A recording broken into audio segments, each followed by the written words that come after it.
அன்பானவர்களை, இன்றைக்கு இந்த பெருகி வரக்கூடிய உம்ராக்களினுடைய பிளஸ் மைனஸ்களை யோசிக்கிற போது ரொம்ப முக்கியமா சில விஷயங்களை சொல்ல வேண்டும்.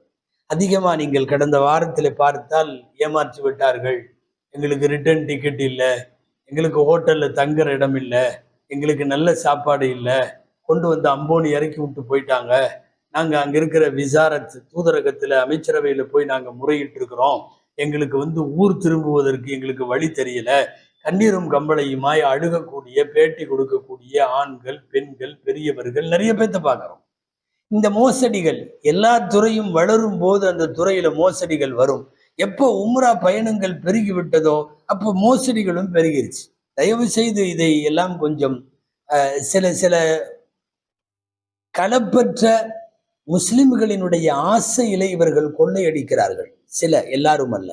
மிக நல்ல முறையில் சேவை செய்யக்கூடிய பாரம்பரியமான பல்வேறு நிறுவனங்கள் இருக்கிறது. நாம் அதை பற்றி பேசவில்லை. சும்மா ஏதாவது ஒரு கவர்ச்சியான விளம்பரம், வாங்க பாட்டி உங்களுக்கு காபாவை கண்ணில் காட்டுறோம், வாங்க உம்மா உங்களை வாப்பா நாங்க கண்ணில் காட்டிடுறோம், கூட்டிட்டு போறது, ஏழை ஜனங்களுக்கு ஏற்ப ஆசையை தூண்டுவது. நீங்க வெறும் 60,000 ரூபாய் கொடுத்தா போதும், நீங்க 55,000 ரூபாய் கொடுத்தா போதும், 3 மாசத்துக்கு முன்னாடியா இருந்தா 50,000 ரூபாய் கொடுத்தா போதும், நாங்க அதுக்கப்புறம் கூட்டிட்டு போவோம் என்று சொல்லக்கூடிய நபர்கள் உண்மையாக சேவை செய்பவர்களா? அவர்கள் ஹஜ்ஜு உம்ரா சம்பந்தமாக அறிவாற்றல் உள்ளவர்களா? மார்க்க சட்டங்கள் தெரிந்தவர்களா? கூட்டிட்டு போறவங்க நியாயமா நடந்துக்கிறாங்களா? அவங்களுக்கு கூட இதுக்கு முன்னாடி பயணம் பண்ண எல்லாரும் ரொம்ப நல்லா இருந்துச்சுன்னு சர்டிபிகேட் கொடுத்துருக்காங்களா, சான்றிதழ் கொடுத்துருக்காங்களா? எதுவுமே தெரியாம காசு கம்மின்னு ஒன்ன போய் சேர்ந்துட வேண்டியது. ஏமாற்றப்படுவதற்கான முதல் காரணம் அதுதான். 50 ரூபாய்க்கும் 60 ரூபாய்க்கும் கூட்டிட்டு போறேன்னு ஒருத்தர் சொல்லும் போதே அதனுடைய பின்புலங்களை குறித்து யோசிக்க வேண்டாமா? அங்க வசதி குறைவா தான் இருக்கும். ஒரு 60 ரூபாய்க்கு கூட்டிட்டு போறவர் உங்களை எங்க கொண்டு போய் போடணுமோ அங்கதான் போடுவார். ஒரு 2-3 கிலோமீட்டருக்கு அந்த பக்கம் தான் ரூம் இருக்கும். தமிழ்ல சொல்லுவாங்கல்ல, எள்ளுக்கேத்த உருண்டை, மாவுக்கேத்த பணியாரம் அப்படின்னு எல்லாம் சொல்லுவாங்கல்ல. நீங்க எவ்வளவு காசு கொடுக்குறீங்களோ அதை பொறுத்து. முதல்ல இது சம்பந்தமான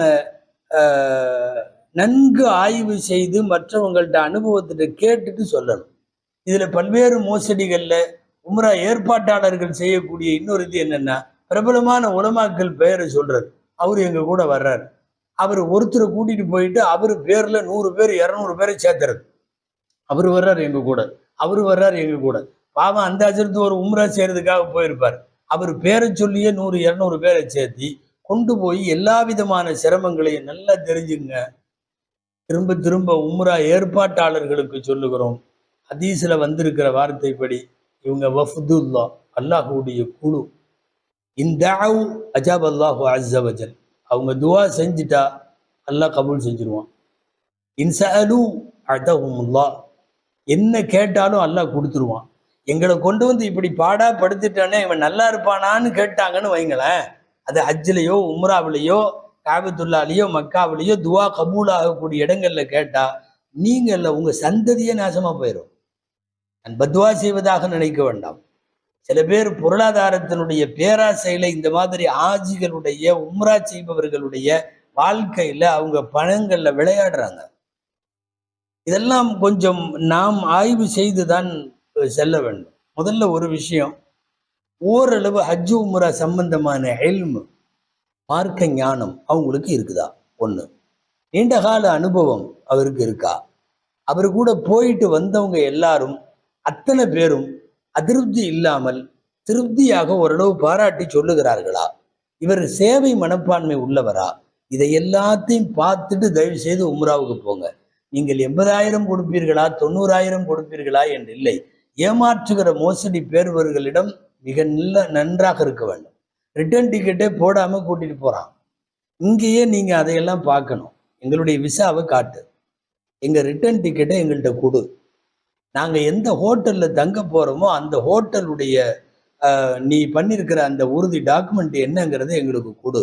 இதையெல்லாம் கேட்டு வாங்குற கூட தெரியாம அப்பாவித்தனமா காசை கொண்டு போய் கொடுத்துட்டு இன்றைக்கு ஏமாந்து நிற்கிற, அங்க போய் அழுதுட்டு இருக்கிறவங்க. இது ஏற்பாட்டாளர்களை மட்டும் சொல்ல முடியாது. அதாவது பெரிய பாவிகள் அவர்கள், சந்தேகம் இல்லை. இந்த மாதிரி ஆட்சிகளை உம்ரா செய்பவர்களை கஷ்டப்படுத்துபவர்கள். ஆனா அதே சமயம் எந்தவித முன் யோசனை இல்லாமல் கத்திரிக்காய் தக்காளி வாங்குறது கூட நின்று காய்கறி விற்கிற கிளவிட்டு அவ்வளவு பேரம் பேசி சொத்த கத்திரிக்காயும் நல்ல கத்திரிக்காயும் பார்த்து எடுக்கிற நமக்கு ஒரு மிகப்பெரிய இபாதத்தை செய்யக்கூடிய பயணத்தில் இவ்வளவு பெரிய காசு தொகையை கொடுக்கக்கூடிய இடத்துல இதையெல்லாம் முன்பின் யோசிக்க வேண்டாமா?